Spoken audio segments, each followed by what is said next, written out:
Welcome back.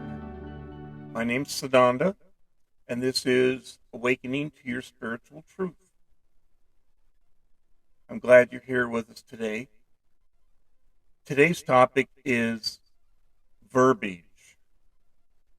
What we say, how we say it, what we mean by it, and how it can be so grossly misunderstood. This is a short video, but it's going to be an important one.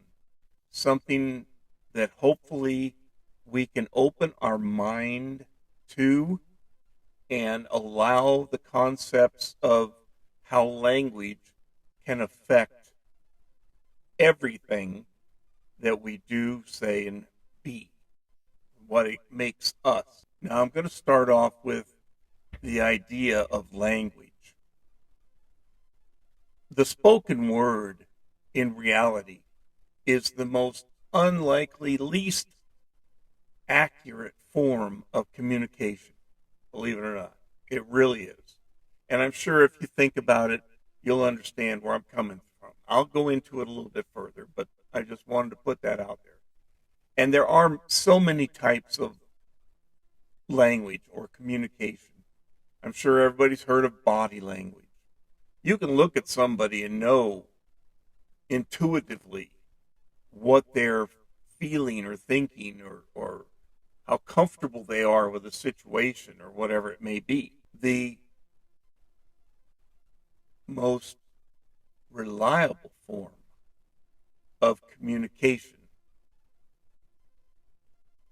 is your feelings. Number one, because they come from within yourself. They reflect your honesty, your truth,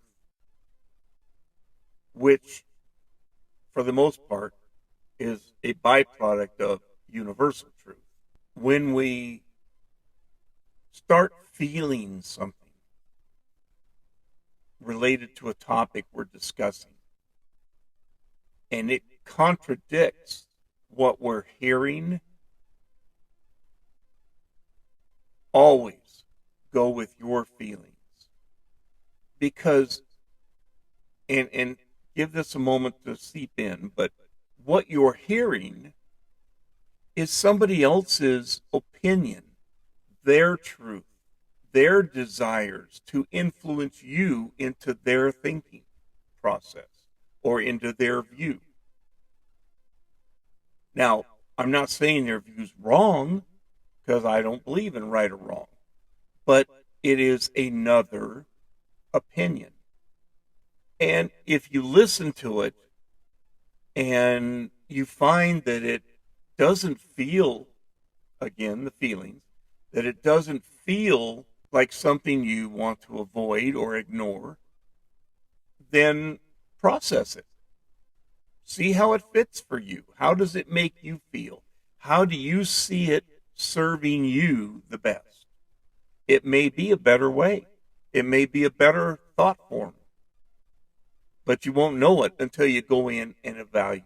Now, the reason I say that the spoken word is so unreliable is because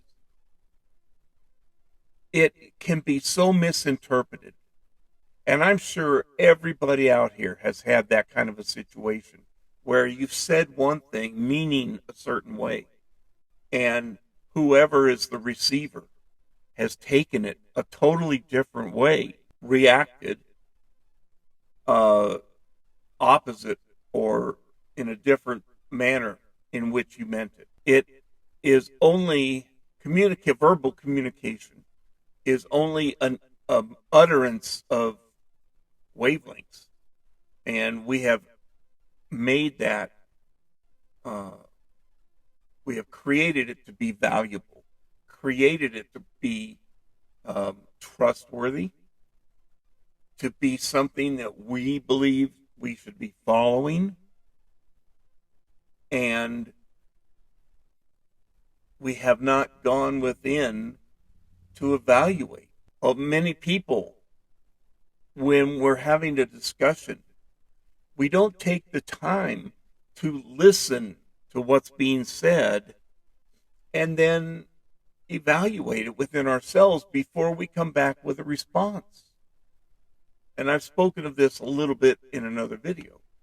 I'm just as guilty about doing it. When I hear something that somebody's saying and it's not jiving with what I feel, I have a tendency to interrupt them and not let them complete their thought.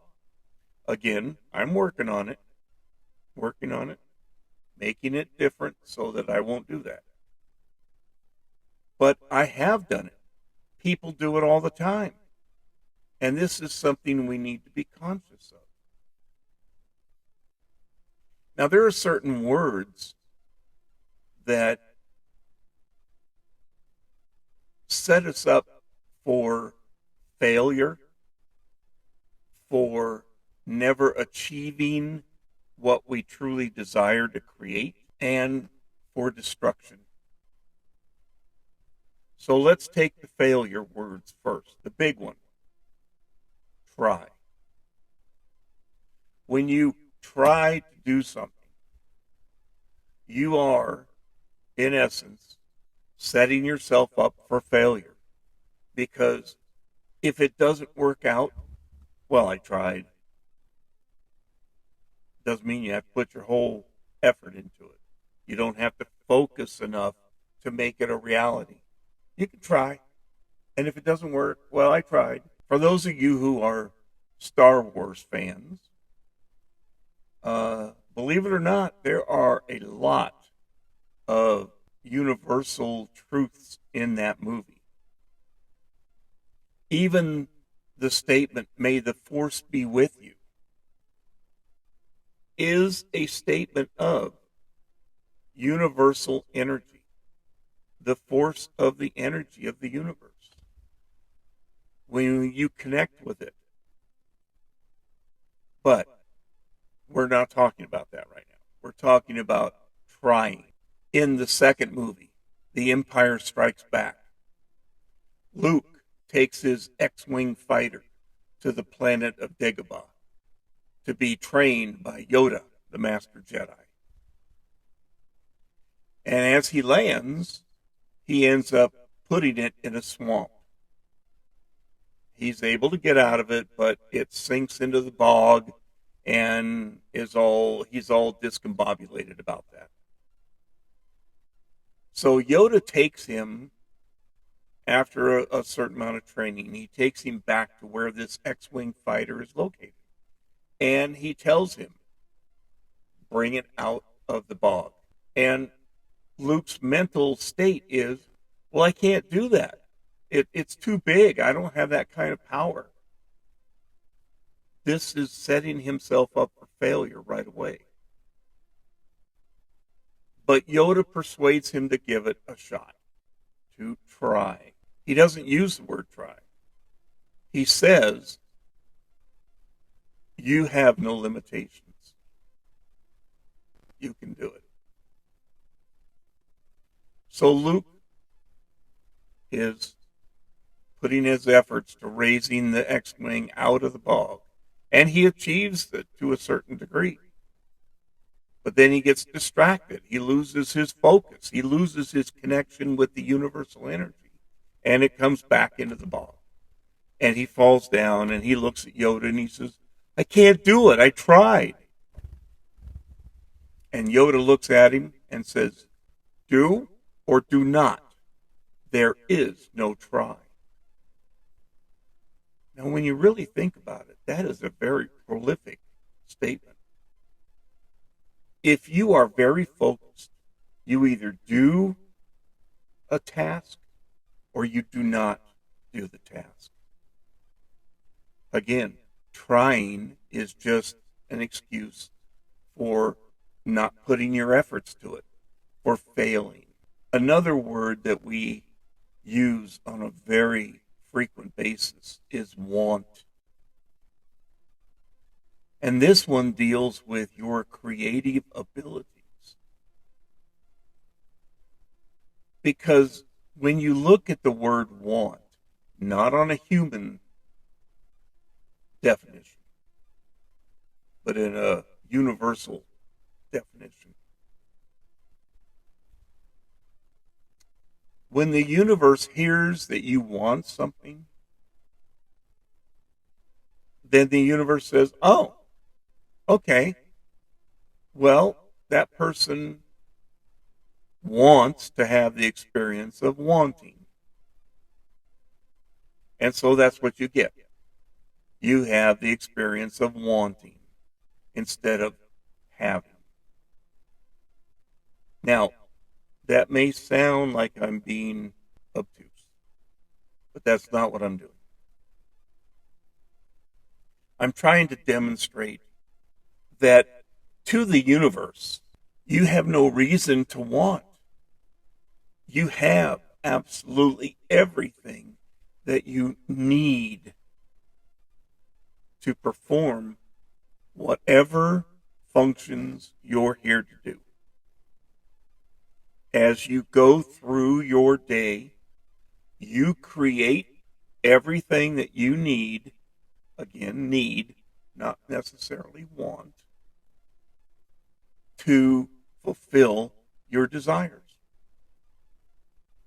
Unconsciously, perhaps, but you still have them. When we say, gee, I want more money in my life, okay, you're going to just want more money instead of understanding that you already have all the money that you need.